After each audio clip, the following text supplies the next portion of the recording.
कुछ शौक या फिर एडिक्शंस हमारे लिए बहुत ही ज्यादा भयानक होती है।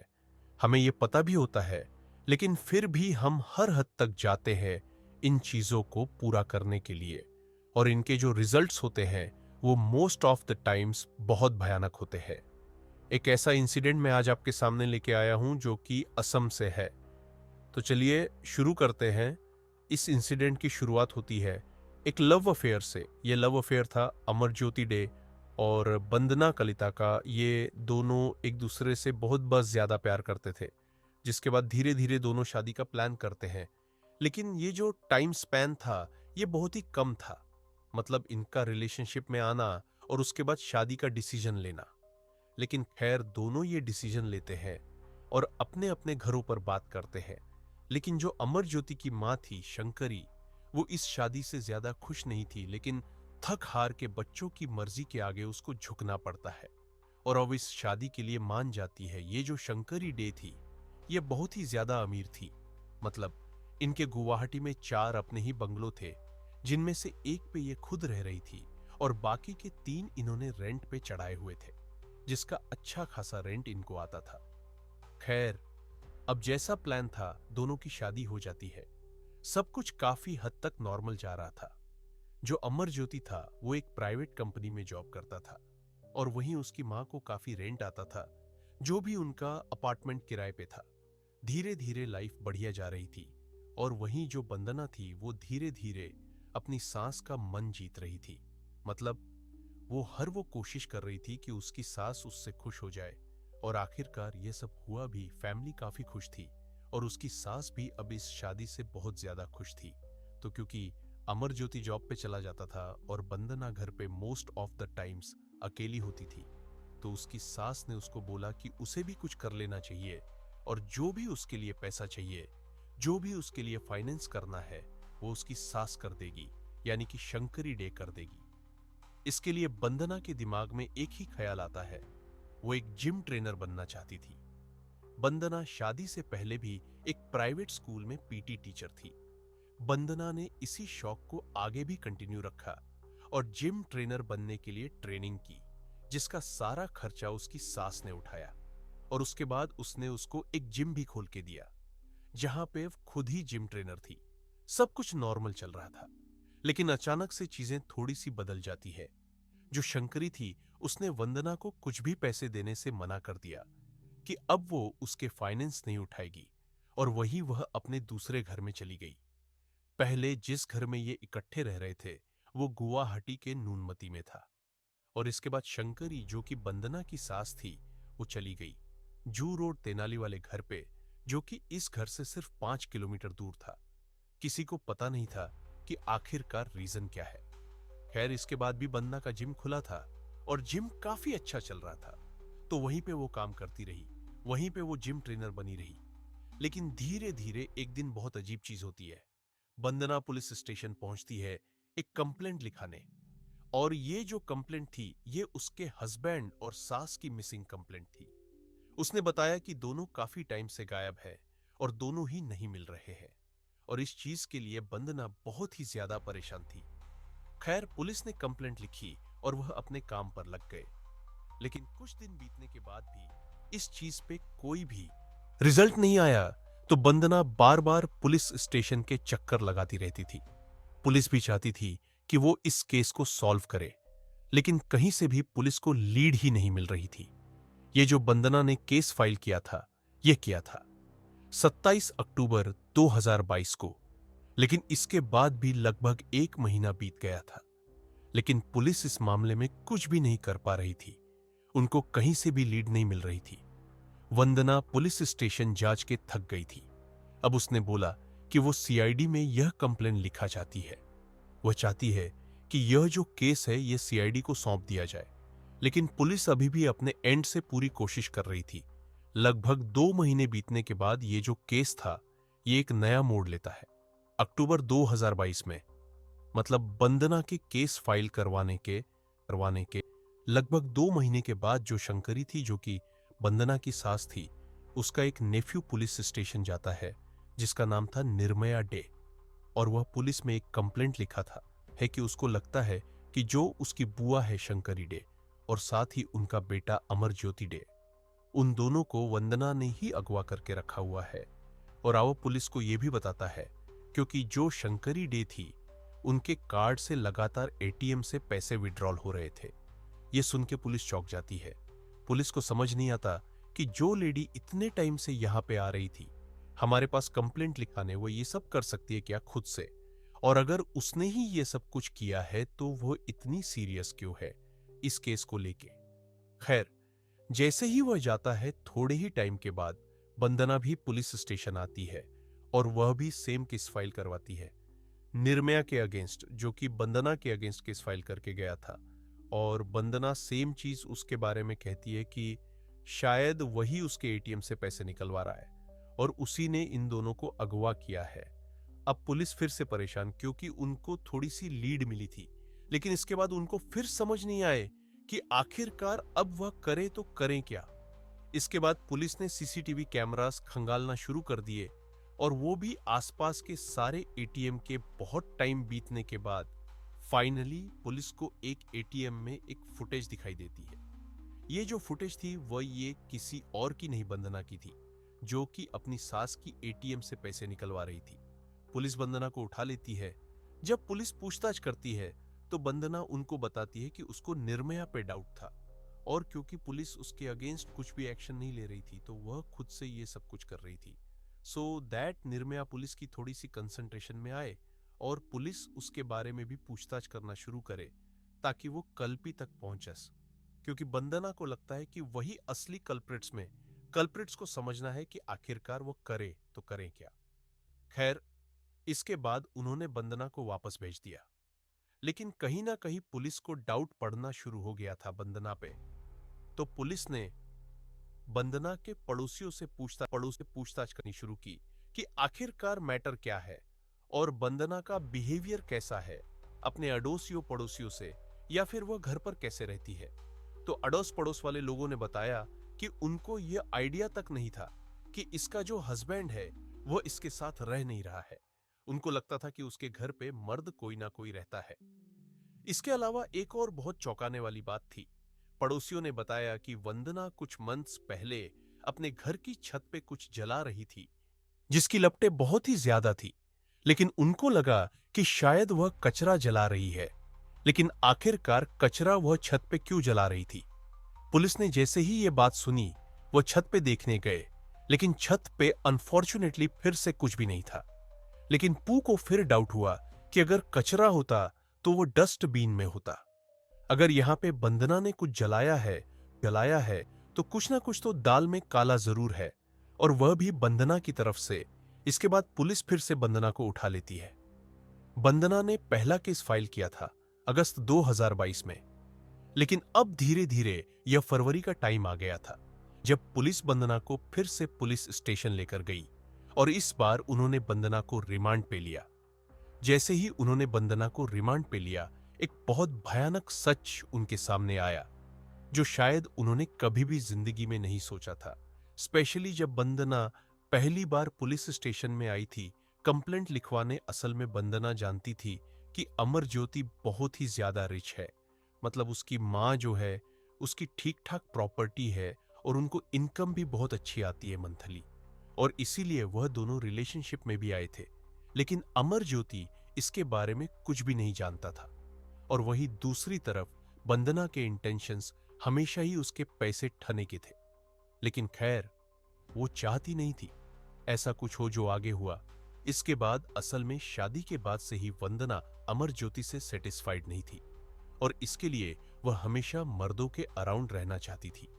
वो पहले से ही इस तरह की ही थी। इसलिए जब उसकी सास ने उससे पूछा कि वो क्या करना चाहती है तो उसने एक जिम खोलने का प्लान किया ताकि वो मर्दों से घिरी रह सके। उसको नए नए मर्द मिलते रहे और इसलिए उसने ये जिम खोला था, और जिस इंटेंशन से उसने ये जिम खोला था वो काम होना भी शुरू हो गया था। वहां पे बहुत सारे जो मर्द थे वो आते रहते थे, लेकिन अभी तक वंदना में इतनी हिम्मत नहीं थी कि वह किसी से बात कर सके इस चीज के बारे में या फिर किसी को टच कर सके। इनएप्रोप्रिएट क्षण आए कि शायद वंदना के इंटेंशंस कुछ इस तरह के हैं। ऐसा कुछ भी नहीं हुआ था अभी तक। लेकिन कुछ टाइम के बाद ही बंदना के जिम में दो लड़कों ने एडमिशन ली। इन दोनों के नाम थे धंती डेका और अरूप डेका। अरूप डेका की एज थी 27 ईयर्स और वहीं धंती डेका की एज थी 32 ईयर्स। धंती डेका एक ड्राइवर था जो कि एक टैक्सी चलाता था और साथ ही जो अरूप था वो उसका फ्रेंड था। वहीं जो बंदना की एज थी वो भी 31 ईयर्स ही थी। तो क्योंकि ये ऑलमोस्ट सारे सिमिलर एज के थे तो इनकी थोड़ी बात बात होना शुरू हो गई। और साथ ही बंदना को ये भी लगता था कि जिस तरह से ये दोनों बंदना को देखते हैं वो बिल्कुल भी नॉर्मल नहीं है। बंदना जो चाहती थी शायद उन दोनों के इंटेंशंस भी वही थे। और एक दिन मौका देख के बंदना ने उन दोनों को अपने घर पे इनवाइट कर लिया जब उसका पति घर पे नहीं था। जैसे ही वो दोनों घर पे गए ऑब्वियसली उन दोनों के इंटेंशंस भी यही थे। और वहीं बंदना ने भी अपने घर पे थोड़े उसी तरह के कपड़े पहने थे ताकि वह देख के उसको थोड़ा सा एक्साइटेड हो। और वैसे ही वहां पे हुआ, धीरे धीरे वो मोमेंट बना और ये तीनों एक साथ ही इंटीमेट हुए। जिसके बाद ये चीजें बहुत फ्रीक्वेंसी मतलब उनके लिए ये एक तरह से काफी नॉर्मल हो गया था। और शायद इसीलिए पड़ोसियों को डाउट भी नहीं हुआ कि अमर ज्योति घर पे नहीं है, क्योंकि उसके घर से मर्दों का आना जाना, मर्दों की आवाजें ये नॉर्मल था, आती रहती थी काफी हद तक। तो पड़ोसियों को लगता था कि शायद अमर ज्योति भी घर पे है। लेकिन किसी ने भी नहीं सोचा था कि असल में वहां पे हो क्या रहा है। अब क्योंकि जो बंदना थी वह इस मैटर में खुल चुकी थी तो धीरे धीरे काफी सारे लोग थे जो उस जिम में आते थे। और बंदना मोस्टली हर इंसान को ट्राई करती थी इन एप्रोप्राइटिंग के इंटेंशंस को मैच कर रहे हैं। वो उस इंसान को घर पे इनवाइट करती थी और उनके साथ भी वैसे ही इंटीमेट होती थी। ये बंदना को बहुत नॉर्मल लग रहा था। उसको लग रहा था कि अमर ज्योति को इसके बारे में कभी भी पता नहीं चले और वह इसी तरह से जो उसकी इच्छाएं हैं उनको पूरी करती रहेगी। धीरे धीरे ये सब कुछ होता जा रहा था। बहुत सारे लोग, जैसे मैंने आपको बताया, बंदना के घर पे जाते थे। लेकिन स्पेशली अरूप डेका और धंती डेका, ये बहुत फ्रीक्वेंसी दोस्ती थी। और अगर बहुत सारी रिपोर्ट्स की माने तो ये भी था कि जो बंदना थी वो धंती के साथ ऑलमोस्ट रिलेशनशिप में ही आ गई थी। वो एक दूसरे को उसी तरह से ट्रीट भी करते थे। लेकिन जब भी वह इंटीमेट होते थे तीनों एक साथ ही होते थे। अब इसके बाद ऐसा ही एक मोमेंट था जब ये तीनों इंटीमेट हो रहे थे। दिन का टाइम था और तभी अमर ज्योति घर पहुंचता है। वह देखता है कि उसके घर के बाहर वही टैक्सी लगी हुई थी जो कि धंती डेका की थी। तो वो ये सोचता है कि जो बंदना है वह खुद से ही बुलेट चलाती थी। उसके पास बुलेट है तो आखिरकार उसने टैक्सी बुलाई क्यों है। और दूसरी बात, उसने बंदना से थोड़ी देर पहले ही फोन पर बात भी की थी। वह जानता था कि घर पे कोई है भी नहीं बंदना के सिवा और ये टैक्सी बंदना कहीं जाने के लिए यूज भी नहीं करने वाली। उसको थोड़ा डाउट होता है। वह अपने घर की तरफ जाता है लेकिन घर के अंदर पहुंचते ही वो देखता है दरवाजा अंदर से लॉक था। तो उसको थोड़ा सा और डाउट होता है। वह जब एक विंडो से देखता है जाके तो जो अंदर वह देखता है वह बहुत ही ज्यादा भयानक था। वो देख के अमर ज्योति के पैरों तले से जमीन ही खिसक गई। अंदर बंदना दो मर्दों के साथ कॉम्प्रोमाइजिंग सिचुएशन में थी। यह देख के अमर ज्योति बहुत ही ज्यादा गुस्सा हो जाता है और वह दरवाजे को जोर जोर से नॉक करना शुरू कर देता है और चीखना शुरू कर देता है। जिसके बाद यह दोनों अरूप और धंती वहां से अपने कपड़े लेकर भाग जाते हैं। लेकिन वहीं दूसरी तरफ बंदना को समझ नहीं आ रहा था कि वह करे तो करे क्या, क्योंकि अमर ज्योति ने खुद सब कुछ देख लिया था और वह अब सिर्फ उससे डाइवोर्स चाहता था। इसी के लिए वह बार बार बोले जा रहा था। दूसरी तरफ बंदना उससे काफी माफिया मांग रही थी। वो चाहती थी उसी के साथ रहना। उसने कितनी बार बोला कि वह अब यह गलती कभी भी नहीं करेगी। लेकिन अमरज्योति समझ गया था कि जो कुछ भी उसके घर पे हो रहा था वो पहली बार तो नहीं हो रहा था, काफी टाइम से ये हो रहा था और वह अभी नहीं सुधरी तो आगे भी नहीं सुधरेगी। और और इसी के चलते उसने उसको माफी देने से मना कर दी और उसने क्लियरली बोल दिया कि वो डाइवोर्स ले लेगा उससे बहुत जल्द। लेकिन दूसरी तरफ बंदना समझ गई थी कि अगर वो उससे डाइवोर्स लेती है तो उसको एल्यूमनी में कुछ भी नहीं मिलेगा, क्योंकि जो कुछ भी ये प्रॉपर्टी थी ये सारी की सारी शंकरी डे के नाम पे थी जो कि अमर ज्योति की मां थी। अमरज्योति के अपने नाम पे कुछ भी नहीं था और इसीलिए उसने एक प्लान बनाया और जिसके लिए वो देरी भी नहीं कर सकती थी। उसको लग रहा था कि कहीं अमरज्योति अगर बाहर जाकर डाइवोर्स का केस बनवा लेता है तो वो पकड़ी जाएगी। अगर उसके बाद भी कुछ भी अमरज्योति को करेगी क्योंकि डाउट सीधा उसी पे आएगा। तो अगले ही दिन इससे पहले कुछ हो तो दिन में जब अमरज्योति अपने ऑफिस गया हुआ था तो पीछे से वंदना धंती को लेके अपनी सास के घर पे जाती है, जहां पे वह अपनी सास को बातों में उलझा देती है और पीछे से धंती उस परे अटैक कर देता है जिस वजह से वो थोड़ी अनकॉन्शियस हो जाती है और जिसके बाद ये दोनों मिलके अपनी सास को मार देते हैं। उसके शरीर के वो टुकड़े करते हैं जिनको वह 3 पॉलीथीन बैग्स में भरते हैं और इन तीनों बैग्स को वह एक फ्रिज में रख देते हैं जो कि उसकी सास के ही घर में था। लेकिन इस सब के चलते जो भी अंदर खून बिखरा हुआ था उसको साफ करने के लिए उनको बहुत सारे कपड़े लगते हैं और इन्हीं कपड़ों को वो अपनी गाड़ी में रखते हैं, वापस और वापस अपने दूसरे घर पे चले जाते हैं जहां पे वह अमर ज्योति के साथ रह रही थी। अब वो अमर ज्योति का वेट करती है। जैसे ही अमर ज्योति अपने घर आता है तो वो उसकी ड्रिंक में उसको मिलाकर कुछ दे देती है जो कि सेडेटिव्स थी। ये पीते ही अमर ज्योति अनकॉन्शियस हो जाता है, जिसके बाद वह अमर ज्योति के साथ भी सही करते हैं। उसको भी 3 पॉलीथीन बैग्स में भरते हैं और फ्रिज में रख देते हैं। इसके बाद साफ सफाई करने के बाद जो कपड़े थे उन्हीं को ले जाके वो अपनी छत पे जला देती है, जो कि पड़ोसियों ने उसको जलाते हुए देखा भी था। लेकिन इसके बाद भी ये जो दोनों बॉडीज थी ये काफी दिनों तक फ्रिज में ही थी, जिसके बाद 27 जुलाई को वंदना धंती को साथ लेकर जाती है। रात को लगभग 3 बजे के अराउंड वो अपनी सांस शंकरी के शरीर के टुकड़ों को चेरापूंजी के एक गांव जिसका नाम सोहड़ा था वहां पर जाकर फेंक देती है। वहां पर वो उसको डिस्पोज करके वापस अपने घर आ जाते हैं। उसके बाद वह नॉर्मली ही रहते हैं। लगभग कुछ दिन बीत जाने के बाद 20 से 22 दिन के बाद यानी कि लगभग 19 अगस्त को वह अमर ज्योति के भी शरीर के टुकड़ों को निकालते हैं फ्रिज में से, जिनको वह मेघालय के जंगलों में जाकर डिस्पोज करके आते हैं। जिसके बाद उनको लग रहा था कि शायद सब कुछ नॉर्मल रहेगा। लेकिन असल में पुलिस जब ढूंढने पे आती है तो कल्पित चाहे कितना भी शातिर क्यों ना हो, पुलिस उसको पकड़ ही लेती है। लेकिन जमाना आजकल का कितना ज्यादा क्रूअल हो गया है। जैसे ही वंदना ने धंती और अरूप के साथ मिलके अमर ज्योति के साथ ये सब कुछ किया था, उसके बाद भी उसी रात को वो सेम घर में इंटीमेट भी हुए थे। खैर, इसके बाद सारा कन्फेशन करने के बाद पुलिस वंदना को लेके उन्हीं स्पोर्ट्स पे जाती है जहां पे उन्होंने ये बॉडी के टुकड़ों को फेंका हुआ था। खैर, जब सांस वाली साइड जाते हैं तो वहां पे उनको सांस के शरीर के टुकड़े मिलते हैं, लेकिन उसका सर उसको कहीं पे भी नहीं मिलता। दूसरी तरफ जब वह अमर ज्योति के शरीर के टुकड़ों को ढूंढने जाते हैं तो अमर ज्योति का कोई भी टुकड़ा उनको मिलता ही नहीं है।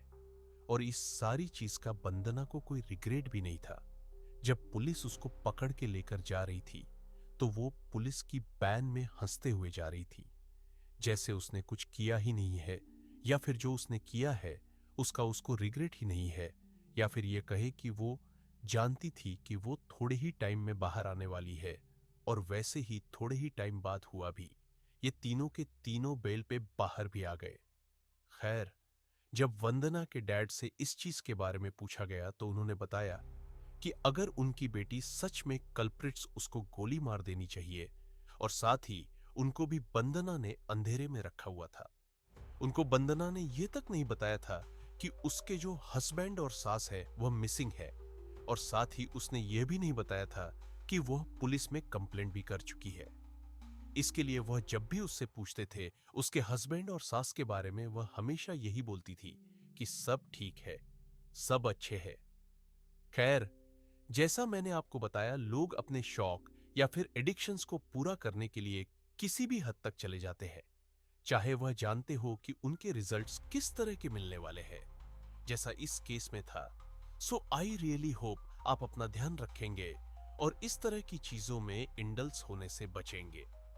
See you next time in the next video. Bye bye.